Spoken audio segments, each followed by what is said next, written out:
Today, President Trump delivered a speech at CPAC, the Conservative Political Action Conference, and during which he made several notable claims that I am, I guess, here to present the counter argument to. Now, the first one was that Obamacare was being repealed piece by piece. Um, Now, for those of you who remember the events of last year, you'll know that various attempts to just get rid of Obamacare in its entirety failed in the Senate. It passed in the House, and then the Senate was stopped thanks to McCain, who switched sides and played the Maverick. But nonetheless, Trump positioned it as something that was better off, that now they can focus on each individual part of it.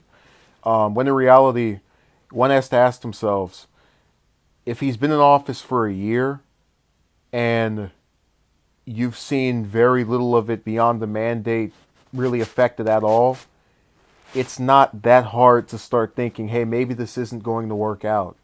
And it's kind of funny when you think about how I previously stated my discontent with the fact that he followed many of Obama's policies that he was elected to be the reverse of, such as keeping the war in Afghanistan going on, airstrikes, so on and so forth. So now you're keeping his healthcare policy too, whether you like it or not. Another portion of this that I found really interesting was his mentioning of the potential arming of teachers in the wake of the Florida high school shooting. And he cited this as something that would have stopped the event or prevented that number of casualties. And it kind of gets to a point where you get sick of it after a while, because I've already brought off in my mind why this wouldn't work.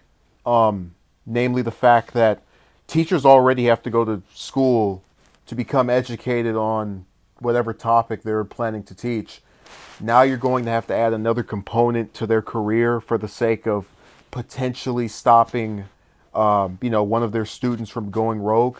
Let's not forget Nicholas Cruz was a student at that school, which means that it was very likely the teacher that he killed and the various people that were there knew him.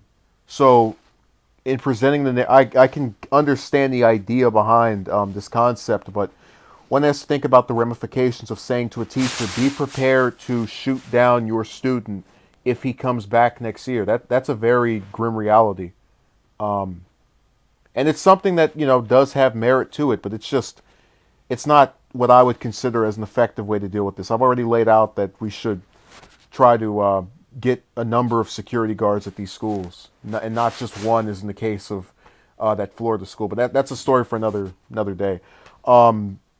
On the gun issue, one of the parts I found really interesting was really telling was how in prior days Trump has signaled his willingness to raise the age of acquiring your first firearm legally from 18 to 21, which I don't know what 3 more years is going to do to make someone more sane. But nonetheless, at this speech, he was talking about how the Democrats, if they win the upcoming midterm elections this November, in 9 months, they're going to be, or rather 8 months, they're going to be able to, start working on trying to get rid of the Second Amendment. But one has to ask themselves, given the fact we've had Democratic supermajorities in Congress beforehand, they never did that. Why would they start now?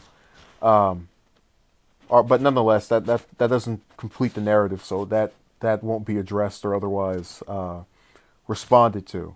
Now, I think his comments about gun control here were really a good example of someone talking out of both sides of their mouth, because he mentioned his willingness to stand by the rights of gun owners that are law abiding, and then at the same time say, oh yeah, I wouldn't mind making it to where you have to wait another 36 months to purchase a firearm, which I would think is a restriction. It's a form of control on firearms, gun control. So I don't think you can play buddy-buddy with the NRA and then at the same time state elsewhere, yes, I am in favor of doing something about the number of people acquiring these weapons. So That was another part of his speech that I found really just out of this world. And it's not even the fact that he'll say something reverse. I'm used to that now. It's just this idea that you can talk about in this one way here, then just go over there and you'll speak another way.